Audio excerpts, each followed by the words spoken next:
Buenos días, soy Roberto Palmieri, director legal en ACO Abogados, y en esta ocasión vamos a detallar de forma ordenada y práctica los pasos que debe seguir un arrendador en España tras el impago de una renta, con un enfoque práctico que nos permita actuar siempre dentro del marco de la legalidad. En primer lugar, vamos a analizar cosas que no debe realizar un arrendador, ¿vale? En algunos casos, los clientes nos preguntan si pueden entrar en la vivienda y cambiar las cerraduras en caso de que el inquilino haya dejado de pagar el alquiler, inclusive cuando el arrendador tiene constancia o indicios de que el arrendatario moroso haya abandonado la vivienda. Pues bien, es primordial entender que aunque el inquilino haya dejado de pagar el alquiler, el arrendador bajo ningún concepto puede cambiar la cerradura de la vivienda arrendada, ya que según el artículo 172 del Código Penal, cambiar la cerradura de un piso en alquiler está considerado como delito de coacciones, y además con penas de prisión de 6 meses a 3 años o con multa de 12 a 24 meses, según la gravedad de la coacción y de los medios empleados. Tampoco se puede cortar los suministros de luz, agua y gas, ¿vale? Como medida de presión para el pago de la renta debida, ya que estaríamos cometiendo asimismo un delito de coacciones y por tanto penado asimismo por el artículo 172 del Código Penal. Dicho lo anterior, pues en primer lugar recordar la importancia de formalizar un contrato de alquiler completo, ¿vale? Que incluya todas las cláusulas necesarias que protejan al propietario ante un posible impago de renta. Y a modo de ejemplo, pues mencionar como es lógico, siempre y cuando se pueda, pues sería conveniente contratar un seguro de impago de alquiler, ¿vale? Nosotros desde acá Abogados recomendamos una cobertura mínima de 12 meses, ya que el desahucio, que es el procedimiento judicial encaminado a la recuperación de la vivienda, pues dura aproximadamente entre 8 y 12 meses. También es importante incluir en el contrato posibles avalistas que garanticen el pago de la renta, y otro aspecto fundamental es incluir en el contrato una cláusula que regule el MASC, es decir, los medios adecuados de solución de controversia, del que hablaremos más adelante con más profundidad. Asimismo, es importante destacar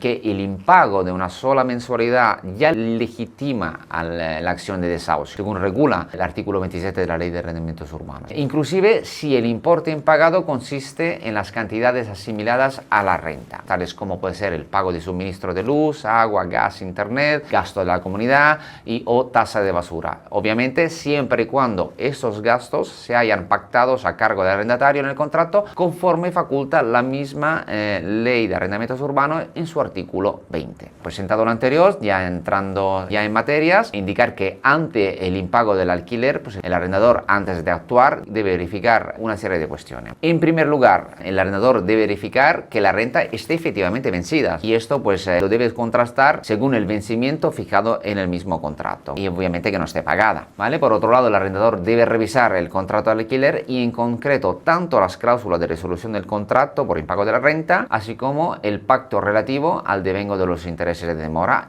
o posibles penalizaciones en caso de impago de la renta. Por último, el arrendador debe recopilar toda la documentación necesaria para avanzar con los trámites, esto es el contrato firmado, los documentos anexos al mismo, el DNI, seguro de impago, si es que se haya contratado, ¿vale? Los recibos bancarios de las últimas rentas impagadas, los requerimientos previos reclamando el pago de forma extrajudicial, si es que lo hay, y las eventuales contestaciones facilitadas por el inquilino moroso. El siguiente paso sería intentar, digamos, una negociación con el arrendatario, y por tanto, desde ACO Abogado nosotros siempre recomendamos hablar primero con el inquilino moroso para comprobar si el impago se debe a un problema puntual o por el contrario estamos ante una situación grave y sin visos de que el arrendatario tenga intención de ponerse al día con la renta. Desde ACO Abogado se recomienda intentar cerrar siempre un acuerdo amistoso, inclusive proponiendo, por ejemplo, una quita sobre la renta impagada del mes en curso, siempre que se abone en un plazo máximo de 10 días. Si llegado a este punto el arrendatario no quiere cooperar, pues se recomienda siempre acudir a un despacho de abogados para recibir un asesoramiento completo y en su caso iniciar los trámites para una reclamación judicial. En primer lugar, si no se ha podido solucionar el asunto de una forma amistosa, el siguiente paso consiste en el envío al inquilino moroso de un burofax con acuse de recibo y certificación de contenido, es decir, un requerimiento fehaciente mediante el cual el arrendador reclama al inquilino la renta rentas impagadas y las cantidades asimiladas, concediendo un plazo de 15 días naturales para el abono de dichas cantidades con apercibimiento de interponer la correspondiente demanda judicial de desahucio. Cabe destacar la importancia del envío de este burofax previo a las demandas por una serie de razones. En primer lugar, con dicho burofax se transmite al inquilino pues, la gravedad del incumplimiento contractual y que lo siguiente pues, que recibirá el inquilino en caso de no abonar la renta será una demanda judicial. Por otro lado, es importante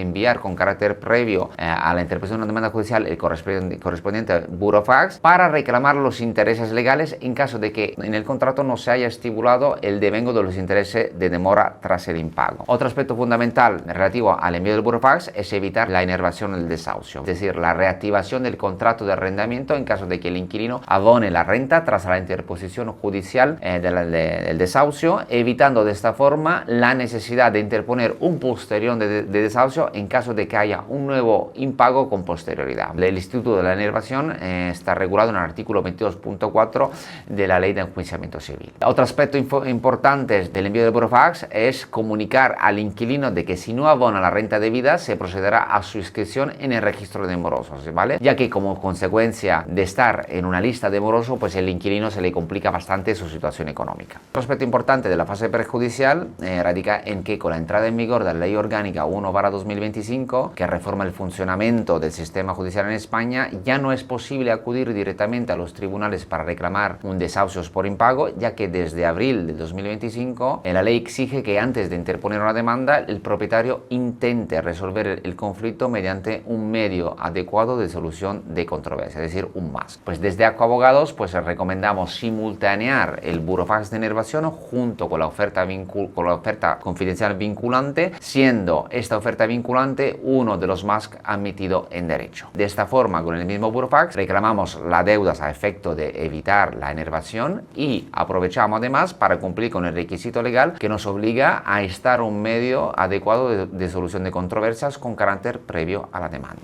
Si llegado a este punto, pues habiendo transcurrido 30 días desde la notificación del burofax y el correspondiente MAS, en caso de que el arrendatario no haya abonado la renta debida y cantidades asimiladas, el propietario podrá interponer una demanda de desahucios por el cauce del juicio verbal especial de desahucio, ¿vale? Regulado en el artículo 250 y 440 de la ley, por medio del cual pues el arrendador solicita al juez, pues debido al impago de la renta, se condene al inquilino, ¿vale? Por un lado a ser desahuciado, es decir, con resolución del contrato y solicitud de correspondiente lanzamiento del inquilino, pagar todo lo que adeude desde el primer impago hasta el día de desahucio, es decir, el principal más los intereses devengado, y además pagar las costas procesales, es decir, lo que el arrendador ha gastado en abogado y procurador. Y hasta aquí el vídeo de hoy, sin perjuicio de que en otros vídeos abordaremos aspectos más relevantes del procedimiento judicial de desahucio. Oportunalia, líderes en inmuebles con grandes descuentos.